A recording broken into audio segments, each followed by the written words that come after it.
Ooh, so many people are mad about Emma Frost coming to Marvel Rivals. Let's find out. I'm going to be reacting to Eddie Mons about this one. Now, I'm pretty positive I'm going to agree. I agree very little when it comes to this guy, but I know I'm going to agree with this one. And I also agree with him when it comes to Nintendo. They want with Emma being in it. Look, I'm just happy that she's a Vanguard myself because we need more cool Vanguards and strategists in the game pronto. And I think the more variety that NetEase brings to the meta from these two groups specifically, the better this game will become in the future. And just looking at emmafrost's kit, she's likely going to be absolutely insane, and you can bet your sweet butt cheeks that I will be playing as her since I mostly main Vanguards anyways. But of course, people are complaining again. The reason? Emma Frost is too hot, she's too sexy, too revealing, why does NetEase not respect women, blah blah blah, you know how it is. PC Games had their article, Marvel Rivals needs to go to horny jail for this not safe for work Emma Frost skin. PC Games doesn't attack Emma Frost or Marvel Rivals in this article, instead they smartfully praise NetEase for kinda just going down this route, which is a little surprising considering that this is a video games journalism website that we're talking about here. The crux of this article is not Emma's base skin, which is already very Hey, I am perfectly fine with Eddie's doing this. Listen, thick thighs save lives. I do not care if people are throwing a fit about it. And, you know, even though I do not specialize in Vanguard, I'm not specializing in anything, to be honest.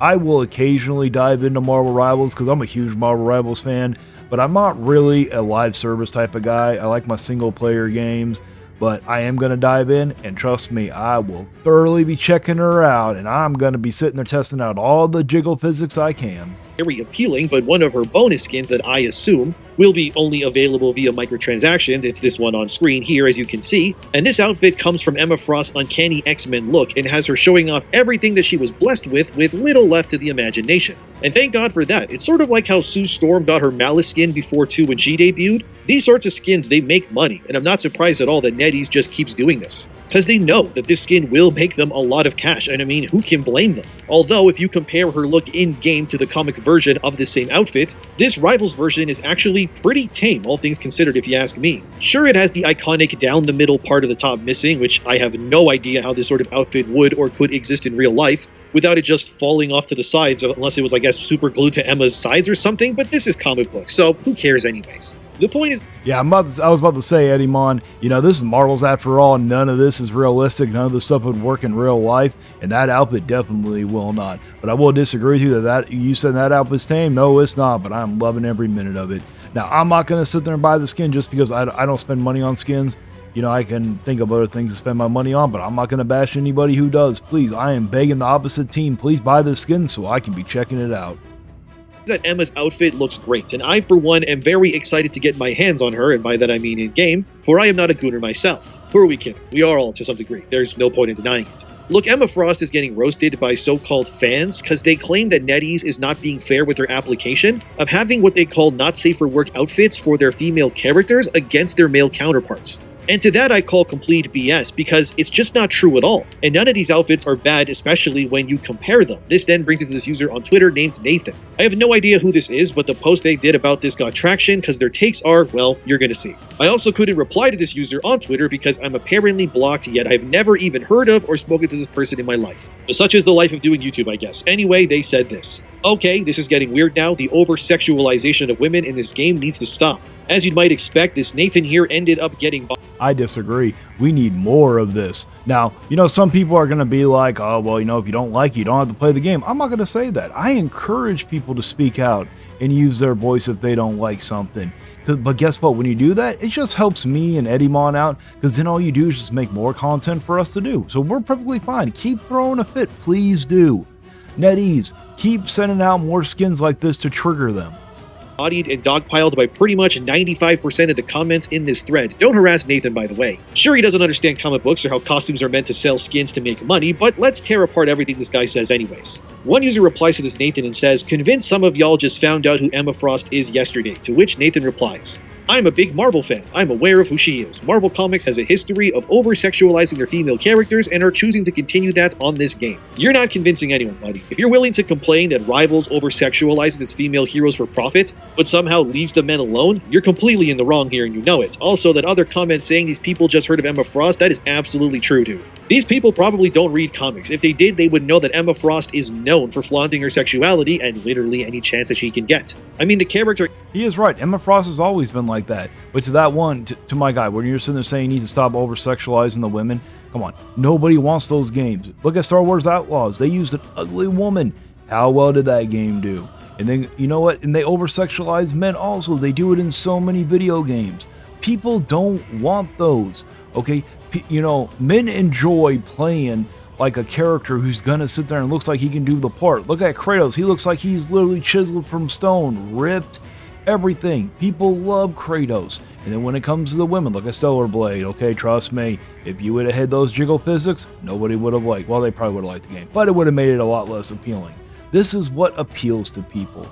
You know, how about this, my guy? You don't like it, you know, you can go make a game and sit there and see how well it does, where it shows no sexuality whatsoever. Just see how well it does. You just got to be realistic.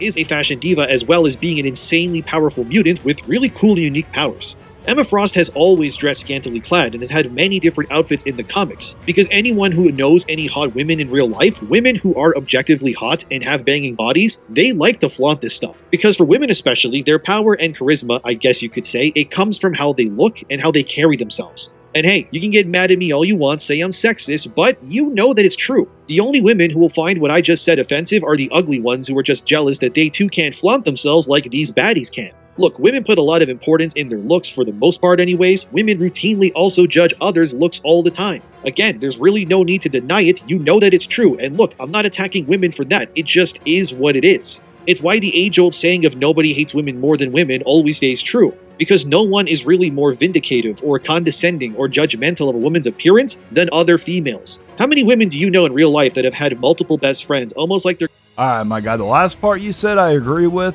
when it comes to women judging other women, but when it comes to that, come on, man. Most women do not sit there and wear those types of outfits. Okay, even the ones that are hot, they know it. They might wear some revealing stuff, but to that extent, no. For one, like you even said, how would that one outfit work out in real life? You know, now there are some people that would wear those types of outfits, and guess what? They're a certain type of person that are dancing around a pole or are walking around on the street, and you know what I'm referring to. close friend group is less like a real connection between them, and it just feels more like a rotating roster of units, like they're deciding who to put on their Fire Emblem squad. Look guys, I worked in restaurants and I've worked in other places too with a lot of women for a long time before I started YouTube. I have seen women and how a lot of them treat each other. The backstabbing, the nasty comments, folding cutlery while they casually will say, ew, that girl is not dressed for her body type. Or that girl's bangs are awful, or her makeup is gross and her lashes look bad. She needs to lose some weight. How did she get them? It goes on and on. And I usually would just kind of listen and stay stoic while saying in my brain to myself, damn, these women be crazy for real. So when I say that women who can flaunt their stuff do it because they know it will not only get the men's mouths watering, but also cause the other females in the room to get jealous or angry, I mean it. And Emma Frost is the comic book encapsulation of this very idea. She's a beautiful, smoking hot blonde with everything in all the right places. It just is what it is. I would actually find it an issue if Rivals didn't give Emma for, her more revealing outfits. Because then I'd start wondering if activism had infiltrated Nettie somehow, but then I remember that they're a Chinese company. Yeah, activism is not going to work over there in China. But, I just noticed something that Jet the Land Shark tried to swallow up and she wasn't even flying. So I think that she can cloak herself or something to not work. Oh, that's going to be awesome. Man, that sucks because I enjoy playing Jet the Land Shark. And now I'm not going to be able to swallow up Emma Frost. Oh, man, does that suck. But oh well, I'll get over it. But that's it for my reaction. I mean, he's just going to go on and on about it. We got the gist of it. I don't need to continue to react to it. But I will link him down below. Check him out. Give him the respect he deserves. And until next time, guys, stay vigilant.